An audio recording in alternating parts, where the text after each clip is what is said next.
Hey, I just got back from lunch. Did you finish that report yet? Well, not exactly. Still working on it. I'm not finished just yet. I got a little sidetracked, but I will get them to you first thing this afternoon. It is first thing this afternoon. Well, yeah, I understand that, but I mean, I am working on But it. I'll have. what do you mean that the report isn't finished yet? I'm still in the process of working on it. I've just been a little distracted. Distracted. Our meeting starts in an hour. I can have it. No. What were you doing? Were you listening to another hunting podcast again? I swear, I give the staff in this office the freedom to do whatever they want to do as long as they meet a deadline. That is the first bullet underneath your job description. Pays attention to detail and deadlines. And deadlines. With emphasis.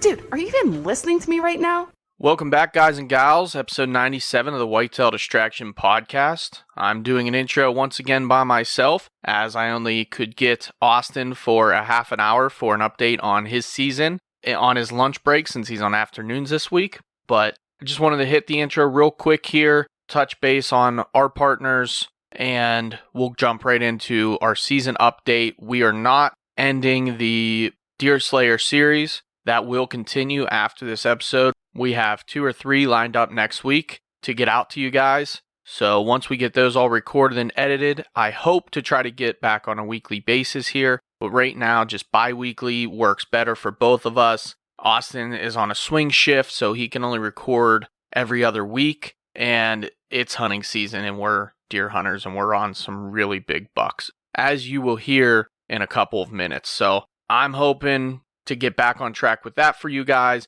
and bring you more content. So our sponsors, first and foremost, Scree Gear, ScreeGear.com. I know I've been wearing the crap out of my Scree Gear. I absolutely love it. Every piece of it, as far as the base layers, the layering system in itself. We've been having some really weird weather here in Pennsylvania and across the nation where beginning of the season it was 80 degrees. I'm wearing just my 150s with my light season pants, my light season jacket. Then we moved into the last couple weeks where it's been in the 60s and down into the 40s at night. And the vest is great for that type of temperatures. And then the entire Hardscrabble series, top, bottom, and vest, is just great for this time of year when at the end of your hunt, you really need something that is going to be able to supply heat, but yet not overdo it when you're walking in. So the Hardscrabble is where it's at for me. I have not yet been able to bust out the ptarmigan. It's not been that cold yet, but I'm hoping for colder weather.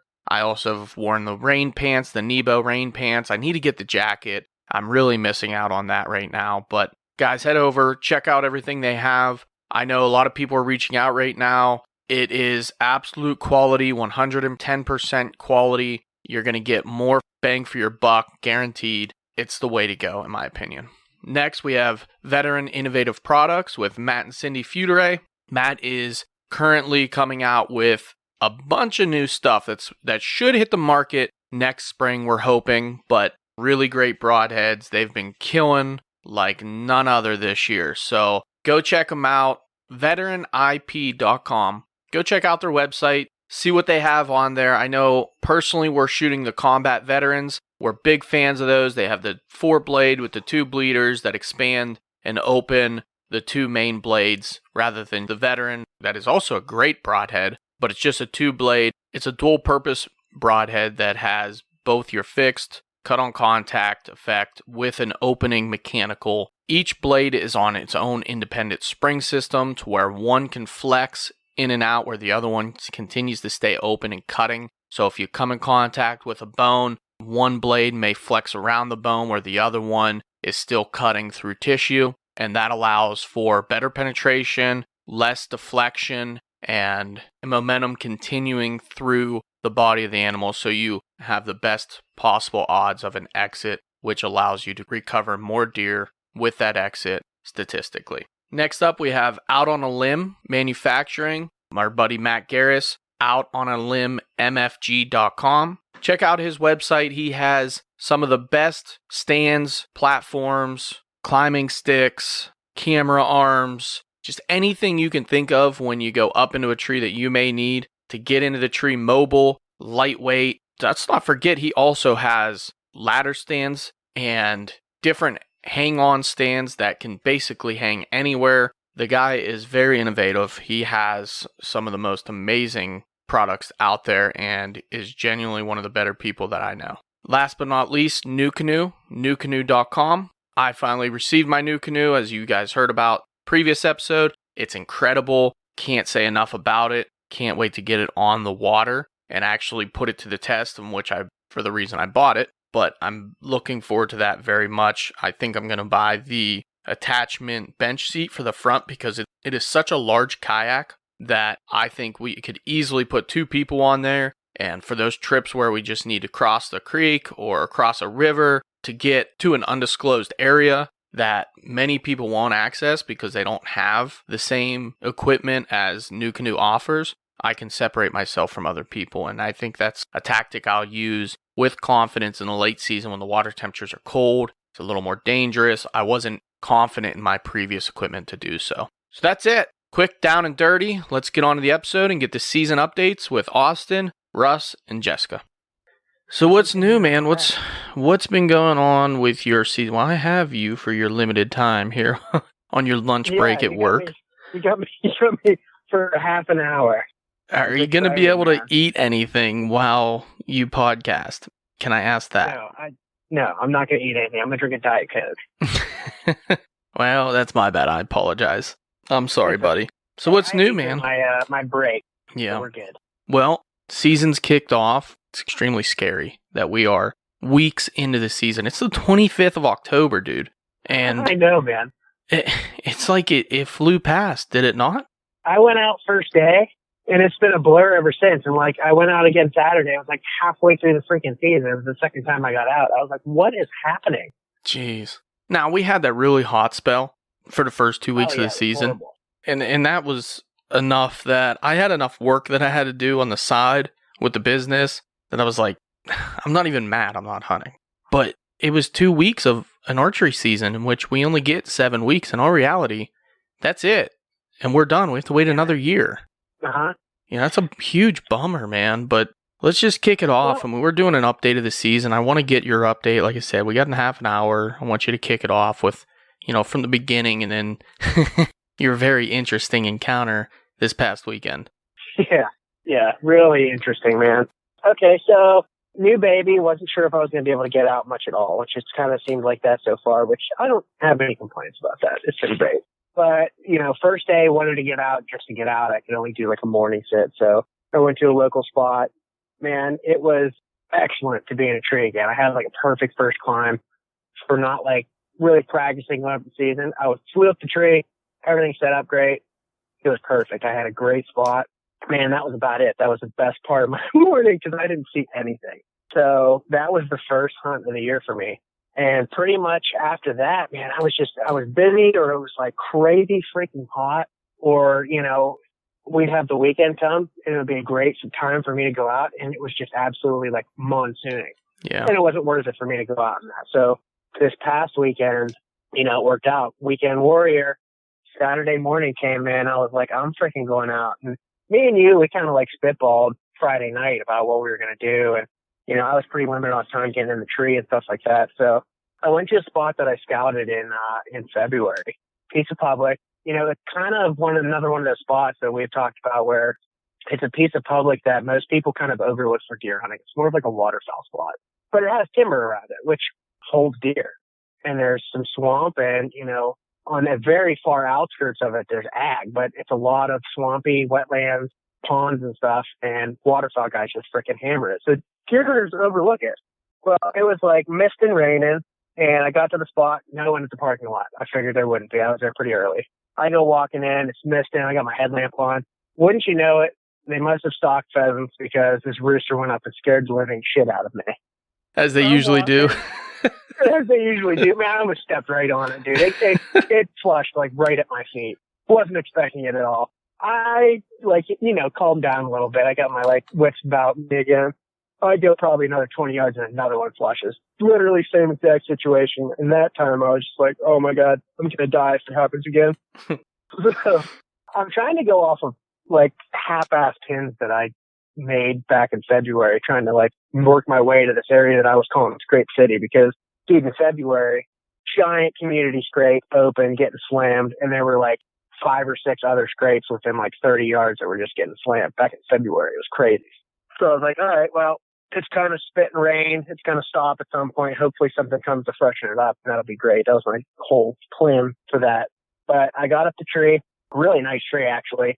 Had a little bit of cover on both sides of me, so it's kind of, I felt good about it. It was a good setup. And first light came, and waterfowl hunters start banging away, which is fine. Some of the other properties that me and you hunt, you know, you hear waterfowl hunters all the time. It doesn't mess with the deer. But then, dude, they started screaming and yelling. Like, I don't even know what the hell they were screaming and yelling about, but it was like really obnoxious. And it went on for a really long time, and I was getting really frustrated. And I was like, oh man, this is just such a bummer. And then some dude comes like bebopping through, like yelling for his buddy Mike. Like, Mike. And like, at that point, I was pissed. I was like, I had such limited time to get out. I'm like, I get it's public land. Yeah. I encourage people to be out there. There were a bunch of people out there that morning. But like, dude, there's other people out there. Yeah, maybe be a little bit cautious of your surroundings and a little more understanding that you're on public land where other people may be hunting. Yeah, like, I don't know. It was a weird situation. So I was frustrated. And I was like, I'm getting down. I'm moving. I don't care if I can move like 500 yards. I'm moving. And I lower my bow to the ground, and no sooner does my bow hit the ground, a freaking borderline shooter comes into like 18 yards. And at 18 yards, he becomes a shooter, I think. I think if I'd had my bow in my hand, I'd kill him. Honestly. Oh man, he was nice. He wasn't a giant ape, but he was nice. He probably 100 inches. He was humongous. Yeah, sure. I mean, it's public land with a guy yelling Mike and duck hunters hunting. You know, 100-inch deer is pretty good. It was the last thing I expected to come in, man. I thought that spot was like shot at that point. Wait, do you think the deer's name was Mike? Dude, maybe. Maybe, man. I Reincarnated. I couldn't believe what was happening. Yeah. Like, I'm talking, dude, this is 3 minutes after the guy got done yelling for Mike that this deer came in. And what time in the morning is this, mind you? This is like, I don't know, 8 o'clock. Wow. Okay. Like, it's early yet, man. That's why I was like, I'm just going to move. I can move into another spot and be perfectly fine. And, man, I was like, well, that was crazy because he kind of worked his way through pretty fast, but he was on a mission, but he stopped. Like he didn't see me, but he stopped like broadside at 18 yards. That's why I say I could have killed him. And, I was like, all right, well, that was crazy. I was committed to getting down. I keep going down, taking down all my sticks. And literally I hop off my last stick and I'm taking my linesman belt off. And dude, I look over and here comes a freaking 100% shooter. I was like, oh my God, this is unreal. I can't believe what's happening right now. So I'm like panicking, trying to get my linesman belt off. I get it off and I get like crouched down beside the tree and I'm grabbing my bow.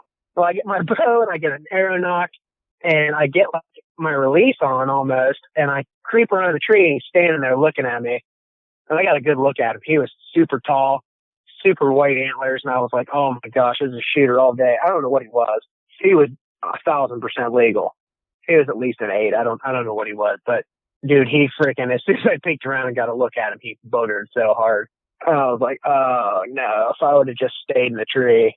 I mean, at that point, he was 20 yards again, like came in on the same trail as that last one. Yeah, now I was like freaking heartbroken. There was no point where it crossed your mind that after you saw that first deer come in, right when your bow hit the ground, to just raise your bow and kind of stick it out? No. At that point, I was committed to moving because I just thought it was crazy. I thought maybe that deer got kicked out or something like that. Sure. Yeah, he could have got bumped by you, or who knows. And he was, potentially a younger deer. I get that, I guess. I wanted to see what was going through your head. I expect a second deer to come through. That wasn't. The first one was crazy. Jeez. So that deer boogers off, and I was like, "This is the most insane thing that's ever happened to me." And I start packing up all my sticks. I get them all together, get them back on my pack, and I plastic them on the pack. Get everything all situated, and like my bow in my hand. And I turn around to walk to start heading to a different spot. Dude, there's another deer standing there looking at me. I only saw bucks. It was like Buck City, man. There were no does. He was just a little guy. Yeah. He wasn't even legal, but like still, I was just like, what is happening? And all, like those two came from directions. Guess where that deer came from? Opposite? Mike's direction. Yeah. Wow. I don't get it. I just don't. I don't know. Were you frustrated, maybe making a little noise when you were putting things away, or were you still pretty quiet? I was being pretty quiet because I didn't know what was happening at that point. Like, Right. Mercury was in retrograde, like, all kinds of, like, I didn't know what was going on. I was being pretty quiet. I was very frustrated at that point, but yes. Dang, man. Did you ever find Mike? I wonder if he's still out What there. the hell happened to Mike? But, you know, it's not Mike I'm mad at. Yeah. Mike's buddy is the one that's on my shit list. So if you're Mike's buddy. if you're the guy out there that was screaming for Mike on public land, we hate you.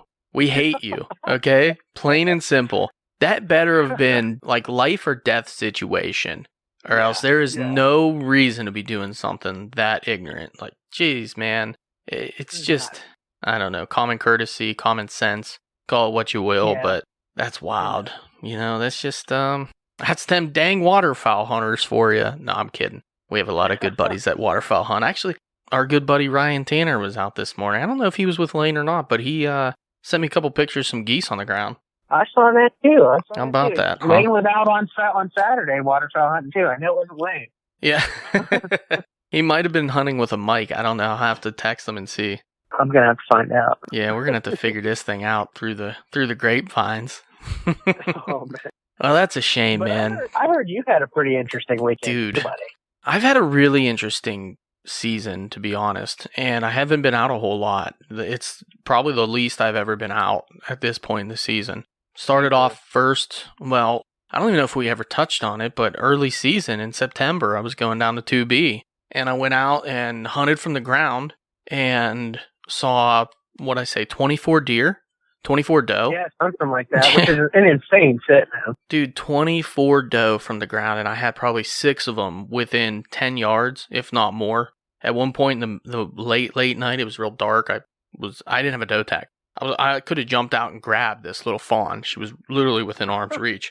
So the next day, I didn't know if I was going to get out. Kept him hawing around. You know, my buddy that cuts grass for me for my business, he kind of took his own side business and got really busy, and God bless him. He made a leap of faith, and I support him 100%, but that meant I had to pick up the grass. So I was like, you know, I'm just going to cut grass. And, you know, I was out with Grip and Grin, Mike Fennell, and I was like, dude, I can't make it out. I don't think I'm going to be able to do it. Well, then last minute, you know, it just all fell into place. It was like somebody was doing something here, somebody was doing something there, and I was like, all right, I'm going hunting. Screw it. So me and Mike went out, and we were walking in.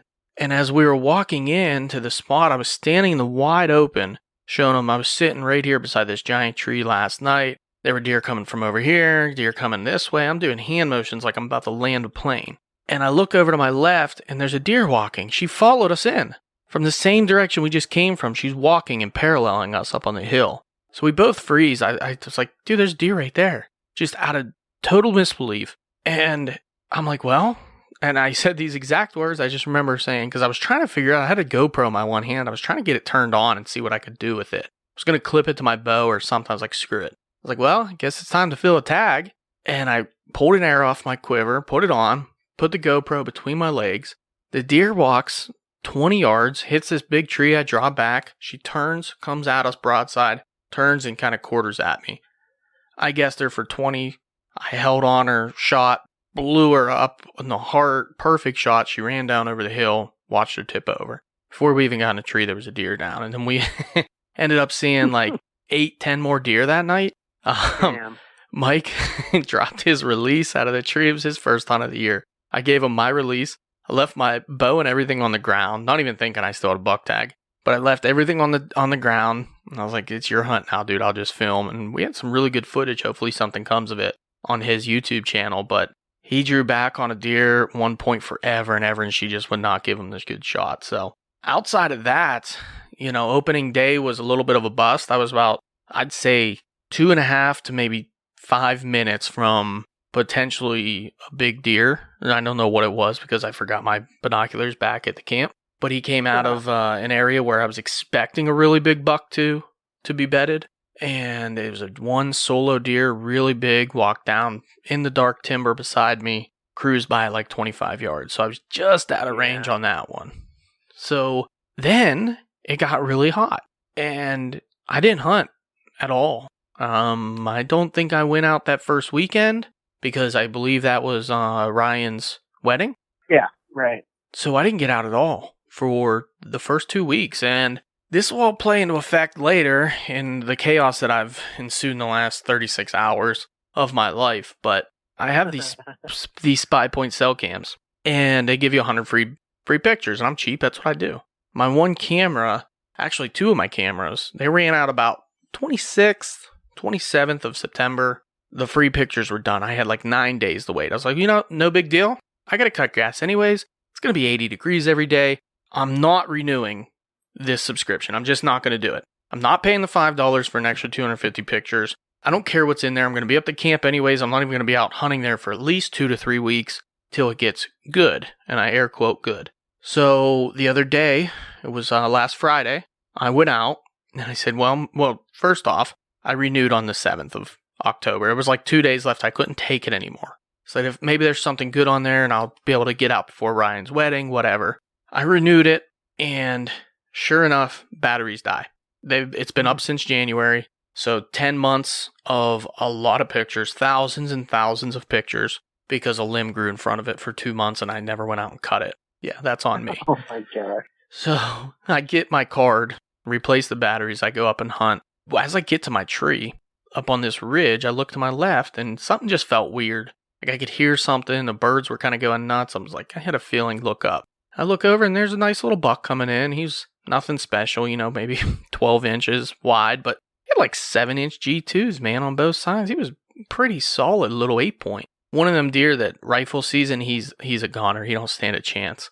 And he busts out and runs away, and I don't see anything for the rest of the night. Pull my card, go home. Friday night, start pulling pictures from 27th to the 7th, and I start seeing more and more deer showing up. From October 1st to October 7th, there were 3 different shooter bucks, and I'm not talking small deer here. We're talking big deer. Big deer. Yeah, man. You sent me a couple of those pictures. I don't think any of them were like even borderline shooters. They were all shooters all day long and part of the season. Absolutely. I'm shooting these deer in almost any state. Especially Pennsylvania. Big 8-point, dark antlers, beautiful deer, real symmetrical, young deer. That's the surprising part. Real nice 10-point. None of them looked old to you. I mean, everyone I sent the pictures to, they said the same thing. They look pretty young. Mm-hmm. And I mean, the big, beautiful 10-point, this real wide buck, this one goofy buck. I mean, there was all kinds of bucks in there in daylight. It wasn't like they were in dark. It was in daylight. Now, I would have had to taken off work one day to kill these things because they were literally in there like 1:30 in the afternoon, 5:30, 4:30, a couple maybe like 6:30. Some in the mornings, mostly middle day to the afternoon. And I'm just kicking myself. I'm like, man, I can't believe I did this. And I'm sending pictures out to the people I trust. And I'm like, man, look at all these deer.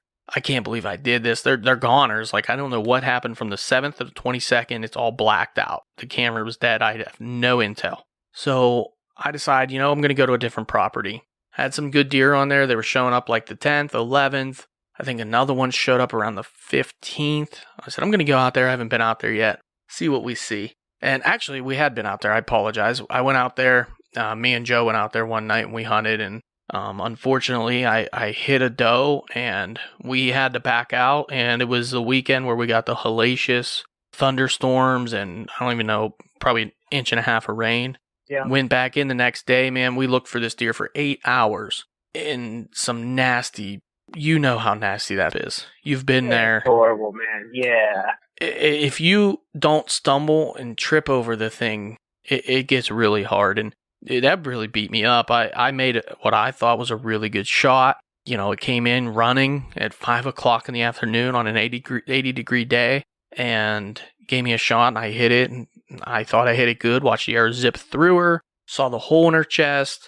She bounded probably 40 yards off and stood behind this tree. And I was expecting her to go down. And she just took off and never to be seen again. Never found much blood. That rain started. Joe had hit a deer. We had to go track it. So we'd come back the next day. And That next day, I run into a pretty nice buck on the ground with no bow, Yeah. 15 yards face to face with one of the big boys on the property. And that was fun. That was actually pretty cool. Yeah, Russ was with me, my oldest brother Russ. He had his bow, and he kind of tried to sneak out on his way out just to see maybe if he could get eyes on it and put a stalk on it, but it's too thick and nasty. So Yeah. that was a little rewind. Going back to this past Saturday, I go in, and I don't want to hunt this area too hard because this past Saturday was the 23rd. This next Saturday is going to be the 30th. That's like the day in there. That's the day I killed my buck. The year after, I hunted the same tree that same day. Saw a buck chasing a doe on the other side. And it's always been typically a pretty good day. I think you killed your deer on the 29th in there? 27th? I killed one the 27th in there. On the other 27th. side that I killed it's the 29th. Yep. And then that great big freaking half rack that I killed was on the 30th. Yeah. So that's the time frame. Like, this is the time frame. Yeah. But I figured, I'm going to go to a different area, an area I found when I was tracking my doe that I'd never seen before, and I never really played it out the way that it played out. And so I got in there, and it's just a whole bunch of events that led up to one not bad, but one unfortunate event. So think about this. We get out there, I'm hunting with Sam, I'm going to drop him off at the other side of the property. Well, I pull into the driveway, not thinking in my mind, just I'm 10 steps ahead of where I should be, so I'm already thinking about like where I'm going in, where I'm setting up. I'm like, oh, I forgot to drop you off. So I drive down nice and slow, pull around, turn around, go, drop him off. Get back, property owner comes out. We haven't seen each other in a couple years and really got to catch up because he's so busy. We talked for 20 minutes, maybe 25 minutes. And that's not a bad thing. This is the best part of the whole day, was catching up with a guy that is pretty meaningful to me. He's a very good dude. He's an awesome property owner. I've killed bucks on his property that I can never repay him for. And we catch up, have a great conversation. I head into the woods. Tack my way in thinking, I'm going to be back in here on the 30th somewhere potentially if I see something nice. This is going to be like an observation sit, even though I'm going deep. And I get all the way back in there to an area where I've never been before, mind you, hunting. Go past the other two previous spots where I've hunted before and get to my tree. And I'm like, man, I like this spot, but there's a beat down trail right here. I can't shoot to it. I got to trim this little tree. I'm on private, mind you. I'm able to do this. So I go in and I trim this. And I don't even cut it the whole way. I usually do like a mini hinge cut on these things when I do something like that. So I don't kill the tree. And I hinge cut it and I just lay it over. And then I get back to my tree and I'm sweating pretty good at this point. It was kind of warm that day. And sure enough, I open up my bag to put my coat in there. And my trail camera's there that I wanted to set up in this area. I'm like, shit, I got to set that up. I don't want to climb up the tree, start pulling stuff out, and it falls to the ground, breaks, does whatever. So I grab it out, I run over 10 yards, put it on the tree, and as I'm putting it on the tree, I tell myself, this is going to screw me tonight. This right here, there's going to be a deer coming in, he's going to see the camera, smell the camera, do something, and bust out of here. And I'm kind of laughing to myself. Not so funny in a minute. So I get back to my tree. Now for the third time, climb up. There's a tree growing into it, so it's fighting me. It's grabbing my bag. It got stuck on my wild edge step that's on my bag. Fighting my way through it, climb all the way up. This tree leans away from me kind of severe, which I'm not a big fan of, especially when I'm one sticking. It's very tough because the platform's small and it's angled and you don't really have a lot to kind of pivot from. So when it's angled away from you, it wants to take your body to the gravity side of the tree. Well, yeah, right. And you know how that is when you're saddle hunting. I get all the way up in the tree. I'm like, this is freaking perfect. I am in this beautiful area. There's just a wall of like these. Maybe you know what that stuff is. There's trees that grow with like 5-6 different shoots. Remember the stuff we were fighting through when we had your buck? Yeah, I don't know what that is. It's gnarly though. It's gnarly. That they grow like 12 to 15 feet high, and there's green leaves on the top, but they're just like a bunch of branches that grow out of them. And there's a wall of them to my right, and it goes out, and it's like makes a beautiful edge. And then where I'm at, it's actually up a little higher by this creek bed, and it's dry land. And then to my left is where they cut, and it is just a wall. I mean, you look at it, it looks like it goes up a hillside, and then you realize there's no topography. That is literally just a wall of gnarly trees and multifloral rows all mixed together. And I'm realizing I'm in the middle of a pinch point. Like, I'm in a perfect pinch point.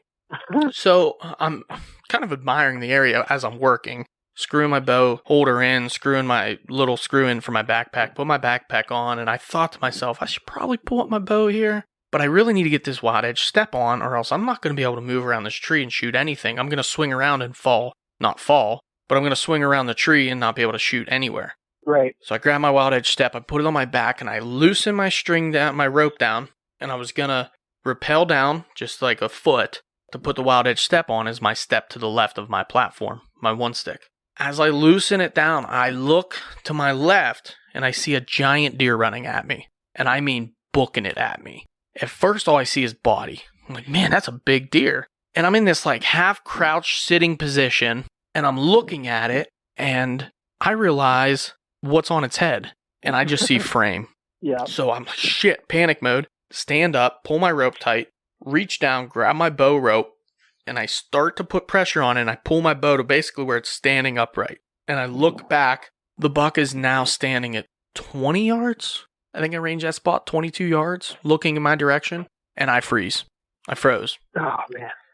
Totally froze. I'm like, there's no way this little skinny tree with no branches on it, and I got to fight my bow through these branches I climbed up. There's no way I'm going to be able to do that without spooking this deer. This is, at one point, I actually thought about just grabbing my phone out and video recording it. But I was like, don't do that. You might get an opportunity to get your bow up. Don't be an idiot. He's a freaking giant. Mega giant. I don't like to exaggerate. Dude, he's 20 plus inches wide. Easy. He's got the frame of the big 10-point, and he's got massive G2s and G3s. Just massive. Big, thick, tall, dark rack. He's just absolutely giant. By any stretch of the imagination, a freaking giant. And he bounds like 6 times, and next thing I know, he's underneath me at 4.4 yards on the rangefinder. Oh my God, buddy. That is such a heartbreaker. That's like... Yeah. And he's looking directly at my bow. Like he sees it just sitting upright. Oh. He knows what that is. Yeah. He had an idea. And he's looking kind of through me, not me. Like I'm up there a little ways. I'm hidden well because there's a tree that comes off behind me. And all I can see is his eyes and his nose. And I'm just looking at this rack. And I'm thinking, my God, what a beautiful creature. And he just turns, flips his tail, bounds across the creek, and into the pinch point the way I came in. He would go like 10 yards and stop and pick his head up. And I'm thinking, man, now he's getting downwind. I'm screwed. Like, I'm screwed. He might know something's up. And then he'd just keep going. That's when I realized how big his body was. Dude, he was as wide as a freaking horse's ass. Big, giant, muscular, old, just donkey. Freaking brute, man. And he just made his way off. And he was gone. I ended up passing that night on a doe family. I didn't want to cause any mayhem in that area. And I think this week, I'll be out a couple times before this airs, potentially, and we'll see what happens, man. I'm going to give it hell. I'm just going to keep going in and being smart, as smart as humanly possible with the right wind. I know the area he was bedding in now. I think I can get at least to a point where if he starts thinking about deer and gets up early enough, I'm on his escape route. He may come past me again. That's a beautiful thing, man. I can only, hope and pray. I'm pulling for you, man. But that's it, man. I know you got to get back to work. I appreciate you jumping on, man. But dude, that was an epic weekend, man. That's pretty cool. We both got some pretty good deer, and we got basically our favorite time of the year to hunt coming up in this following weekend. So you're not kidding. I'm excited, man. Heck yeah, man. Well, we'll continue this on, and we'll get some more guests to continue the series with the Deer Slayer series. I figured we needed a nice little update here in the middle of the season, especially when we had some really good encounters. So absolutely, man. Good stuff, buddy. Don't work too hard. Sorry I took up your lunch break and did most of the talking. No worries, man. All right, brother. All right, buddy. Later, man. I'll see you. All right, and that wraps up part 1 of our season update. We are now going to be joined by my oldest brother, Russ, and my sister-in-law, Jessica. We are going to continue this update with their season because they have had one hell of an October so far. I know we're recording this late October. Most of their success was around the middle of the month. I think you guys are really going to enjoy this story, so we're going to get them on the line and hear from them, their update, and a couple really good deer stories. We'll just get right into this now. It is October 28th. It's late in the year, but let's get an update. We are here. Might as well introduce you. We are here with my oldest brother, Russ, and his wife, Jessica, and even our good buddy, Josh Grimes, is somewhere in the vicinity of the garage party that they're having over there. Post-hunt garage party with zero celebratory reasons, unfortunately, tonight. But we do have a pretty incredible story, so whoever wants to go first, if you want to just start kind of update on your whole season, who struck first? Did either of you kill opening day? Trying to remember. No, No, we didn't. I think it was Joe killed opening day, and was that it for our group? Johnny do opening day. Johnny did not. He wasn't up there. Yeah, he didn't come up. Remember, he had his baby, and yeah. I think it was just Joe and Sam hit that one. Unfortunately, yeah, that's right. Yeah. Okay, so why don't you guys break down your season?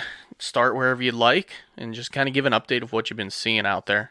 Would you like to start? Well, for me, anyhow, the season's been good. I mean, I haven't killed a ton of deer, but I've been seeing a lot of deer.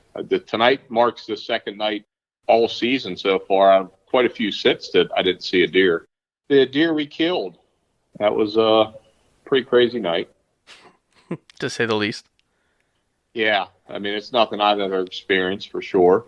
We went out to estate game lands locally, and my wife was willing to try to start using a climber again. She got a little bit scared of one a couple years back because it slipped a little when she was climbing. Granted, it was a hard bark red oak that happens. So this year she said, I want to try to be a little more mobile and go more places. Instead of worrying about permanent stands, let's try to use the climber. I said, okay, I'm okay with that. And you actually got me into saddle hunting this year, first time. So that worked great because I had this thought one day. I said, you know what? She wants to use the climber. I can climb the tree with her with the saddle set up and help her the whole way up and be right by her and make her more comfortable. So that's what we did that night. We found the tree and she got all set up. She was a little worried, but she stuck it out and she starts humping up the tree a little bit, and I put a stick up and I go up a little bit with her, and I'm like literally moving the chain of the platforms, like to make sure everything's right as she's going. This is an actual teaching moment that, I had never actually really used a climber, and the only 2 times I used one, I was not put in the most ideal trees, but it wasn't, I didn't know how to function it. I didn't know how to shift body weight and do those kinds of things to make it secure. So this was a really cool way to go about doing this, even though going into this hunt, I was kind of skeptical because, we're both in the same tree. Right. Normally, you're cutting down your chances in an area when you're both in the exact same tree. Yeah, you would think you're lessening your odds, but that wasn't the case. That did not hold to be true this night. No. But we came up in an area and he found a really good spot. He knows a lot more about that, just a place we haven't been, to just look around and then found a spot that he thought was going to be, our best chance for that night. Yeah, what we found was a real serious feeding area. There was a lot of mixed oak trees, red and whites, through the area, a lot of sign in it. And the terrain kind of played out well there, where there was a kind of little imperfections in the sides and hillsides that kind of matched up right, in my opinion, where right at the top, I would think that's where the deer were going to kind of funnel towards for safety purposes and food purposes. So that was a little bit of my logic. Yeah, it's definitely a nice area, and I think, again, whether we get the first part of this on the recording or not, we talked about acorns and early season acorns, because this was early on. This was, mid-October? That was week 2. Yeah, the second week of the season. I remember because I wasn't even hunting at that point. I think I just got done cutting grass, and then I got a phone call. And for me, this was, I hunted first day, morning and afternoon. We hunted one more evening before this, and all 3 times I didn't see anything. Yeah, so I'm not used to Jess going the first day without shooting a buck. I mean, that was kind of a A 2-year ritual. I don't know what happened there. May have been a good thing because the past 2 years I shot a buck first day and I didn't shoot anything the rest of the season. Yeah, it might have been a curse. It's not a bad curse. Well, to be fair, I mean, you were bearing child as well. Both years, so. Yeah, you were pregnant the last 2 years when you killed your buck, so that may have played a role in not killing another deer the rest of the year as well. Maybe. That's true. So anyway, we found our spot and we start climbing. We get to the top and we get about 10 feet, maybe 12. She wants to call 14. I'm fine with that. Listen, You showed me, I would say 8.5. I could jump up and touch her feet. not mattering. It Yeah. didn't matter. Didn't matter. She says about 10 feet. She goes, I think I'm good here. And I said, okay, I don't want to push it. This is a good start. I said, I'm going to keep climbing up above you to where I can get, and I'll sit in the saddle. We did that. And we sit for, I don't know, a while, and there's nothing. Yeah, it's pretty dead. And faintly in the distance, like I don't even know how many yards away that was. We saw like 2 deer. Oh, yeah, running they were, around.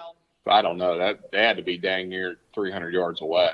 But, I mean, not that we could shoot, obviously, but. Not even anything we were ready for them to come anywhere near us. They were just kind of playing and went about their day. Yeah. We actually spooked a deer when we were climbing up. So that was 2 different sightings of deer. And then we went maybe another half hour or so past that when we saw the deer way out. And Almost to an hour. We're now getting into the last hour of hunting. yeah, Is when things started getting crazy. it was probably hour and a half. And I'll be honest, I'm going to try to tell you this story, but it was so goofy that I'm not even sure that I'd tell it right. And she's going to probably chime in and say, no, it was this, because there were just a lot of things happening. To start, the first deer that came in the range, it was back behind us, like behind her and behind me. We were facing the same direction, but on opposite sides of the tree with the saddle and the climber. Deer was probably 60, 70 yards out, just hanging out feeding. And mind you, it was like 70 degrees this day. So on our way in, setting up and everything, we were sweating our butts off. And I knew wind was going to be a factor. So that kind of played a part in where we decided to set up. Well, the deer we seen 60, 70 yards, sure enough, he come walking through dead downwind, and he was only about 35 then. I didn't know the heat at the time. It ended up being a button buck, but we assumed it to be a doe. And it's right behind us, and I see it start curling its nose and licking, and it's smelling us. I start getting worried at this point because I know she can't shoot back there, and it starts acting weird. So I said, I have a shot. I'm going to shoot it. Well, I draw back. My broadhead catches my riser, pops the arrow off the string.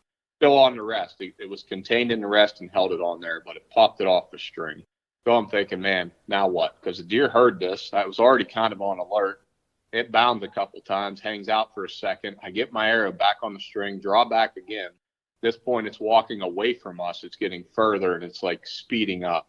It gets to about 45 yards, and I bleed at it, and it stops. Fling the arrow, hit it. We see it run off. Swear we heard it crash. It wasn't 5 minutes later? Probably about 5 minutes. Yeah. A buck comes in, I don't even know how far. Not far. Comes down this hill right towards me. And it's creeping in, and it's a 7 point. It's not anything spectacular, but I am in no position to pass on anything at this point. I get a lot of limited time to hunt this year with kids, and so I'm ready to go. Well, my only being, we'll call it 11 feet in the air, was not. I didn't have cover. It wasn't high enough, and I think it was just I was in the open. For where he came in was not the ideal location. Yeah. Like that, I needed a deer to come in. That was probably one of the worst because it was kind of head on for where I was looking. But he came in, and we played the dance for a couple minutes of the stare-offs, and I picked my bow up, and I have that weird, like, my arm's half bent, but not anywhere I can set on anything, and he's staring directly at me, and I thought he was going to bolt. He knew I was there. He knew something was there. Like, he was very on alert, but thankfully, he just put his head down, started going about his day, and I was able to get a shot, and the Luminok didn't go off, so that always makes it tough to know if you hit where you thought you did or what happened. But the way I shot it, seeing what he did afterwards, I was fairly confident he was dead. We heard that one crash too. Yeah. So at this point, we know there's a good chance of 2 deer down. And after that, what was it? Another maybe 2 to 5 minutes. So it's Here like 2 to comes 5 some other deer. minutes. Here's another buck that comes in from behind. Similar size. And it's, hanging out, doing its thing. 2 does come down. Well, now he's eyeballing. And this is when everything just starts getting crazy because, the does, the path they were taking were coming towards us, but then there's a buck now that he's just running around chasing them all over the place. Yeah. Younger buck being crazy. We all know how they get early season. He's pushing them, like going up to them and like nudging them, messing with them. And they don't want to leave. Like they're not bold. No. They're running like, 20 yards away, stop and keep trying to feed. Yeah, they're basically circling us. Like they keep coming back towards us eventually, but the buck, he wants to keep sniffing. But this was the greatest thing to ever happen to us because we no longer matter. While doing this, 2 other doe come in, right? Yeah, those were the ones, that was your next opportunity. So there's 4. And he's just chasing them all around. So none of them care about us. Like, we're moving around, talking to each other about what's happening and trying to figure out, which way's which, and are you going to take over here? Or what's going to happen? And the deer do not care that we're there because they're just getting bothered this entire time. They're not even paying attention to us. Like we're actually talking from 8 feet away in the tree, and they're so concerned with this buck and all this ruckus going on that they don't have any clue we're even there. So that's when you had the one that about 25 yards as the second group of 2 came in, she's able to get a shot on it. Lets the arrow fly. Oh. But I'm not sure what happens because we thought you missed. I thought I missed. I completely thought I missed for whatever reason because, we're at the point now where I thought what I saw running away may have been a different deer because there's so many. Because there was now 2 more that came into the mix. So there's 6 does running around. Yeah. I thought I missed the shot. The Luminok went off. It didn't veer at all. It was it looked like it didn't touch anything. So at this point, I'm like, whatever. I'm not sure what happened. At this point, she finally got her hands on a bow that actually shoots decent. We like to call them Matthews. And what happened was the arrow hit the deer and flew right through it and never hesitated, as opposed to that old piece of garbage she had. What was that, a diamond or something? No, that was a long time. Okay, I don't know. Whatever that piece of junk she used to have was. But anyway, yeah, we think she missed this one, but, the deer is still there. The 2 that were in the group she shot at, the one took a couple bounds and hung out. The other one bolted. It's gone. But all the rest of them are still there. The buck, the other does, they're all hanging out. And we hear 2 more deer coming in. And I'm waiting, looking up in front of me. Can't see anything. The whole time she's trying to get my attention, there's one right behind me, 25 yards. There's one by itself hanging out. Nothing by it. I had no idea. In the world. I'm looking directly at it, but I just shot. I don't know what happened there, and that's my tags I have, and I'm trying to get his attention, but this deer is not that far away, so I can't talk to him like I was before. But finally, I just happened to turn around behind me. I'm like, oh man, there's a deer there. Why aren't you shooting it? And it was probably there for a while because I was really concentrating up ahead of me at these other deer I heard coming towards us. So yeah, I drew back and it was quartered towards me a little bit. I aimed on the front side of the front shoulder, blew through it. It fell down. Like as soon as I hit it, it fell to the ground. It might have stumbled a little bit for another 8 yards and it was dead. So at this point, we're like, okay, there is one confirmed. Yeah, one's 100% dead. The 2 we're pretty sure, and there may be a miss here. We don't know. So at this point, we are kind of in a what have we done? Yeah, I got to go to work the next morning at 8 o'clock for a training. So we decide to get, it's at that point where it's dark enough that we have already done some damage and we need to get down and sort this out. I just need to remind everyone, we're talking about public land, highly pressured, Pennsylvania, and they just shot 4 deer and saw a baker's dozen, we'll call it. Yeah. Pretty dang close to that. I've never seen anything like that in my life and may never again. And that's why you hunt acorns in mid-October. We hunted out the exact same tree. And this is 70-degree weather. and it's This hot, this and isn't these a deer are nice cold moving day. an hour before dark. Yeah. It just goes to prove, I mean, a lot of people, when it gets hot, they stay home. Yeah. You got to be out there to make things happen. Now, I tell you, I didn't know, like, that was one of those things I always heard. And then, until you experience it, you're like, yeah, that's not always the case. yeah. But we were extremely fortunate to have, out of the same tree, 4 deer, and all 4 recovered. Yeah, we recovered them all. We had to go back the next day. One was gut shot, but we found it. 3 we found that night. You were there to help us. The buck, the 2 does, they were recovered. And the next one was recovered. It didn't take us a half hour the next day to find it after we found it bedded. I don't want to get too much into detail with the blood trail and all that, but It was pretty simple. I mean, 3 of them died within we'll call it a 100-yard radius around the tree. yeah, there was like Easily. 50 yards and 70 yards. They all were dead. So Yeah. that was no issue. The only issue we had was we kind of backtracked the blood trail because they crossed where the one doe was hit and the buck was hit. But that was an easy fix, and it actually helped us find the blood trail for the doe. So it was a win-win. So on to the next hunt. The very next hunt, is that the next hunt you That had? was the very next hunt. That's the very next Yep. one I had. So this is 2 nights back to back. Yeah. We went to another place, and same thing. She still wasn't 100% comfortable with the climber, but she was still willing to do it again. But I made it up the tree. I'm going with 20. How many feet this time? I'm going with I would say about 14 feet. Let's say But she did better. I mean, that was 14 is way higher than the 8 feet she was the first night.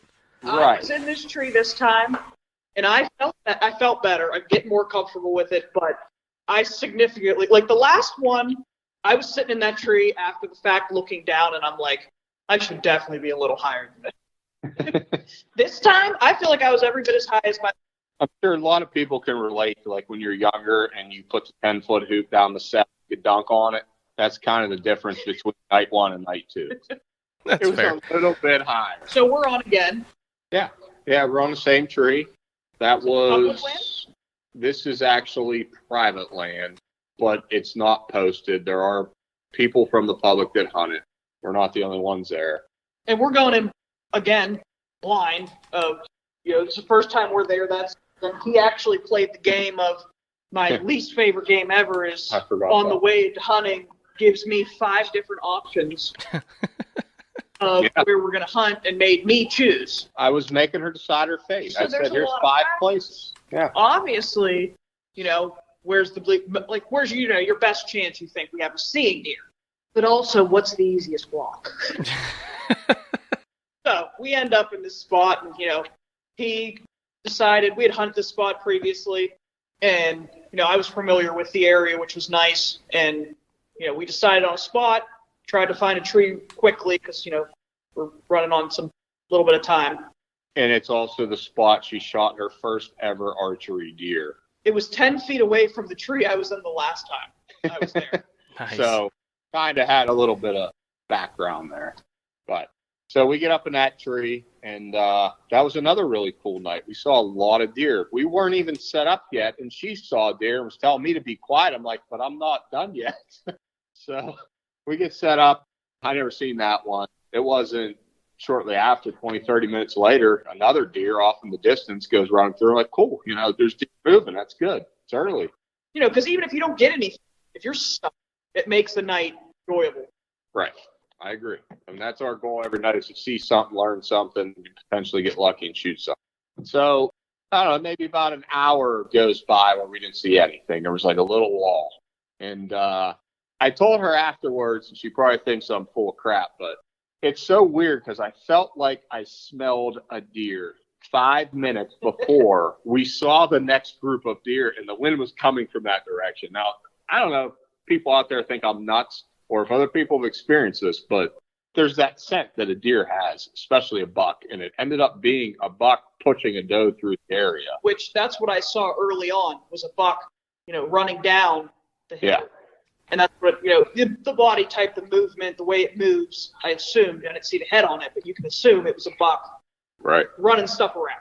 So they pushed through, and I didn't see whether it was a buck, a doe, anything. I just saw a couple of deer, and I'm thinking, well, these might have been a couple babies. And for some of you out there, I shit you not, this is a good technique to try. When I saw those deer, and I assumed they could be 2 doe, I grabbed my bleat can. I don't have like the big estrus can. I have the little like early season one. And I've done this more than once. And by more than once, I mean at least 5 times this has worked for me. So I flipped the can a couple times. And those deer ended up popping out in the field about 80, 100 yards away. It's a buck chasing around a doe, but it's a small doe. I know it's not a doe in estrus. And I swear to you, within minutes of that can flipping, here comes the mom of that baby that buck's pushing around, walking right towards us. Because she thought the baby that was getting pushed around was the deer making that noise. She starts walking to us. And thankfully, what I'm looking at in front of me, it's pretty thick. I have, you have your specific, something has to walk directly in this area to get a shot. And it's early still, so you can see everything. I knew exactly where she needed to be for that to happen. She comes in 25 yards, gives me perfect broadside for me to get a shot. It was probably one of the most ideal situations I could have ever had. But the funniest part about this, earlier in the night, Russ decided that he would drop his quiver full of arrows to the ground. It fell off a hook. Bold move caught, and we'll see how this one pays off. He got down to get it. When he got down, I don't know what he was doing, but when he's climbing back up, right, like the whole time he's up there, I'm sitting there and I'm like, what are you doing? Because I keep hearing this noise. Like he's making a lot of noise. So I turn around and I look up at him. Yeah. I had a whole bunch of mud in my boots from the field because the field was all mud where the farmer just tilled it up the week before. So it's falling off my boots. And what she's hearing, I'm intentionally getting it off my boots. I'm saying, like, she looked up at me and I said, well, we don't want this happening when a deer comes, which ironically enough.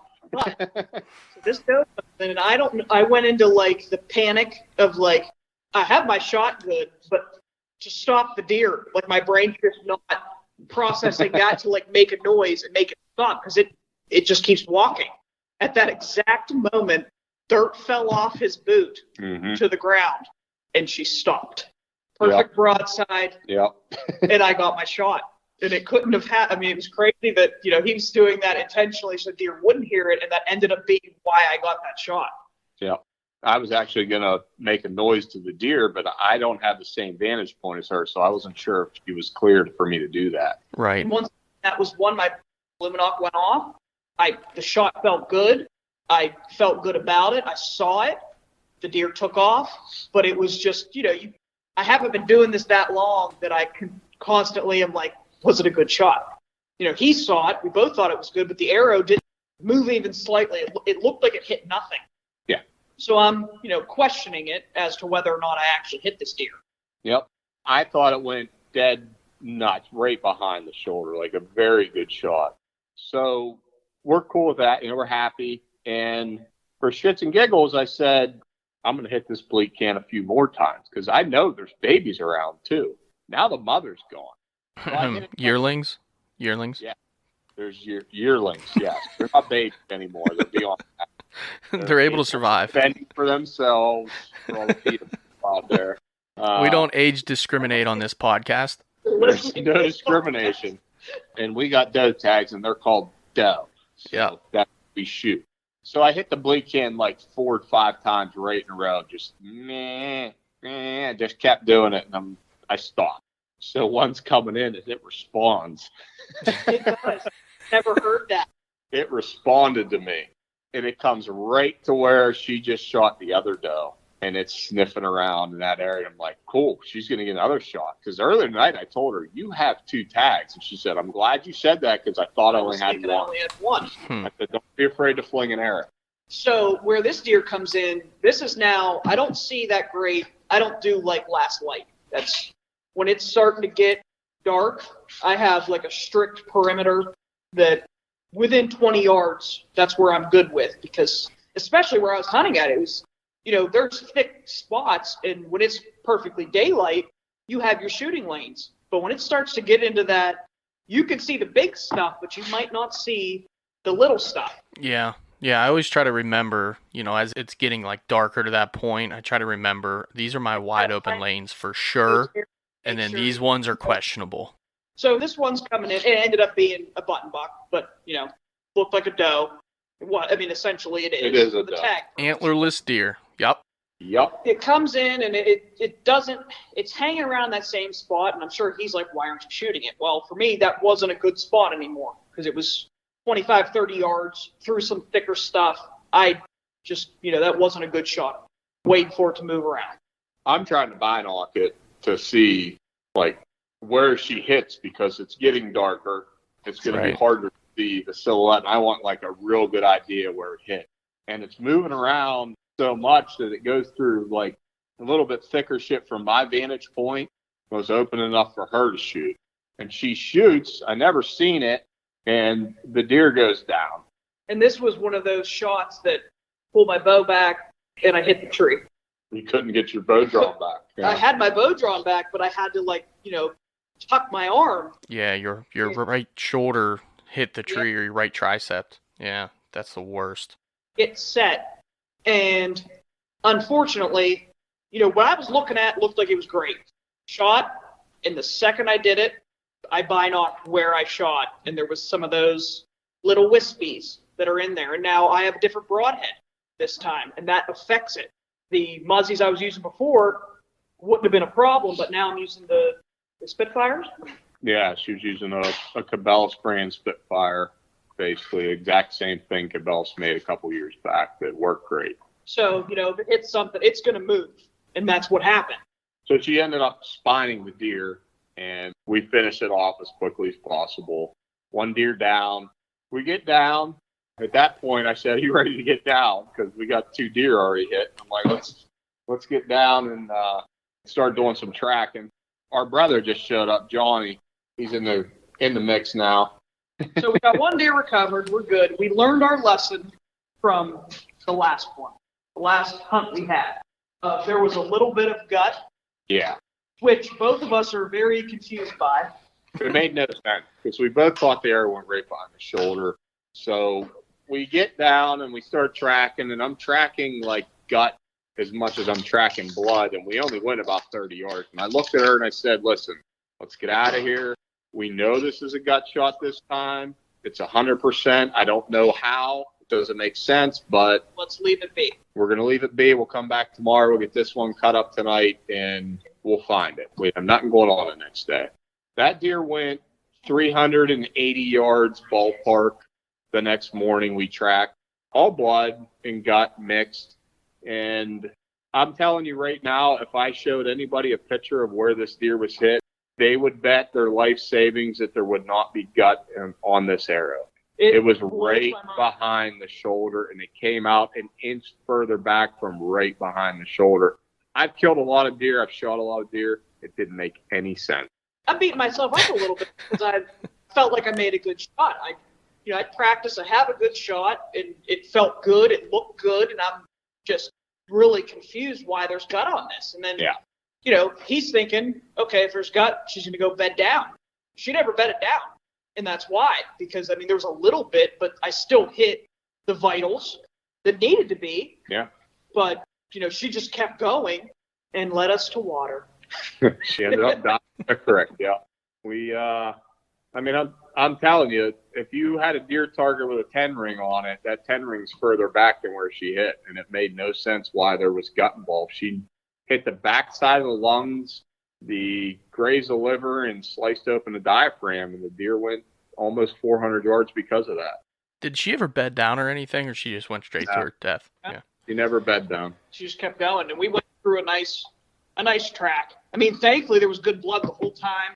There wasn't maybe it clotted up or anything. Like, we had significant blood. It just took us across creeks through some crazy stuff, but it wasn't hard to track.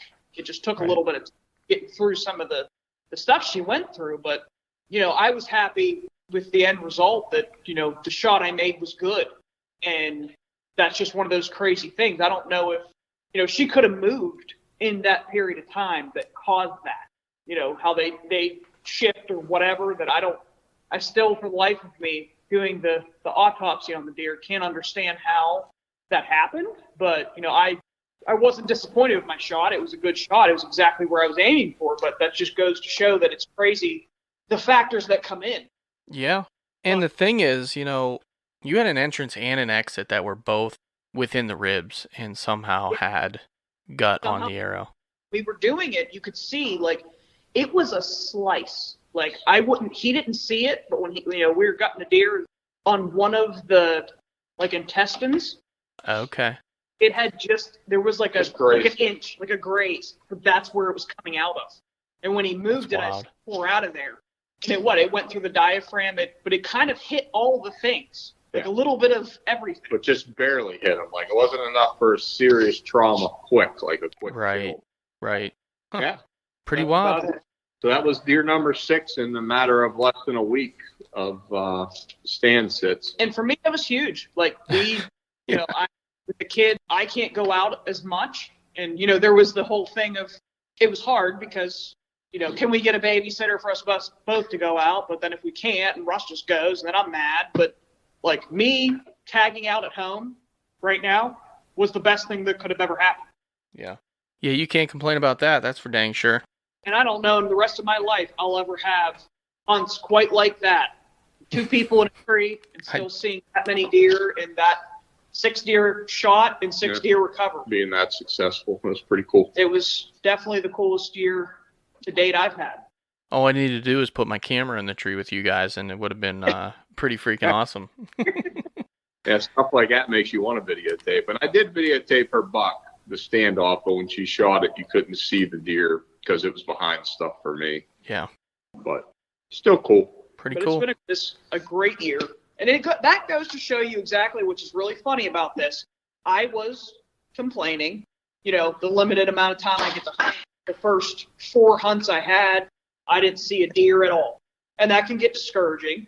And he had made a comment about Joey, having a year that he could only hunt the weekends, and he did very well. Yeah. And it wasn't the next night we went out. Things just started to happen. Yeah. You never know. Things can turn around quick. Yep. Turn around on a dime and change your whole season, and you can kill a bunch of deer. Sitting there at night, the night we were out the first time and thinking it's really dead and there's nothing going to happen and, kind of getting into that lull, and all of a sudden things just started going insane. Yeah. Well, we forgot to mention, but all you old rulebook non-update NASs that are screaming you're not allowed to do that, Russ and I had actually looked this rule up just to confirm that the old rule where you had to shoot a deer and you had to go down and claim it and tag it before you could shoot another deer, that was rescinded. Yes. And is no longer a rule in Pennsylvania. So that's been gone the last 2 years to my knowledge. Yeah. And I don't know if I forgot that rule, if it was just always ingrained in me that you can't do that. Yeah. But you know what? That's huge. That's a huge thing. That's a great thing. Yeah. For example, I understand the reasoning beforehand in certain situations, but... Yeah, you have to do it responsibly, and we know that, and... his 2 that he shot, you see one that it's down in your sight. It is down on the ground. Yeah, you shouldn't have to get down and mess your hunt up when you have a confirmed, that to me, that's a huge thing, and I'm glad that they did that because, you start doing anything, you're screwing up the rest of the night. You're walking through stuff, you're making new noises, you're doing everything. It's essentially you can only get 1 deer a night. And I never agreed with that rule when you have multiple tags in an area. Right. Being ethical, you want to be an ethical hunter. You don't want to shoot more deer than you have tags because you think this or that, because that goes right back to we thought she missed the deer that she killed. So you would never shoot more arrows than you have tags at deer. Right. Yep. If you're ethical. Yep. Took the words out of my mouth. As long as you have the tags in your pocket, I don't see why you can't shoot at that many deer. Tags, you can shoot at 4 doe. Right. Don't shoot at 5, because that's silly in my opinion, because you never know exactly what happened with those 4 you already shot at. Right.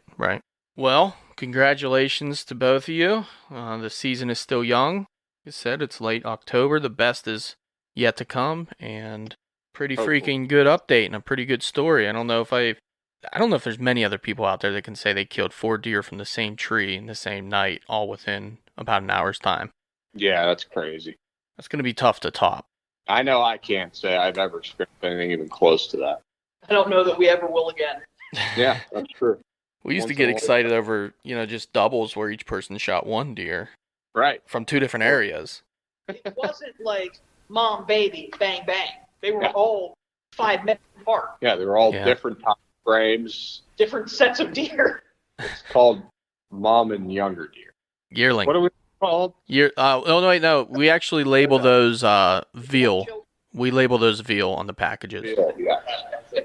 They go in the freezer and it says veal or Yeah. Bambi. You can't say Bambi. Yes, you can. That gives unrealistic characteristics to an animal. A lot of people don't know Bambi was a boy. So if it's a button buck, that could have been Bambi. You never know. You're right. Pretty impressive. Well, we've drug this thing on quite a ways. You said John was there. Yeah, he left already. Oh, he already left? I was going to say we could... He stopped, didn't say anything, he left. All right. And we were going to get a quick update from him, but I guess we'll leave that for another episode. Because I think he's killed 2 doe already this year as well. Yeah, yep. Yep. So, all right. Well, boys and girls, appreciate the update.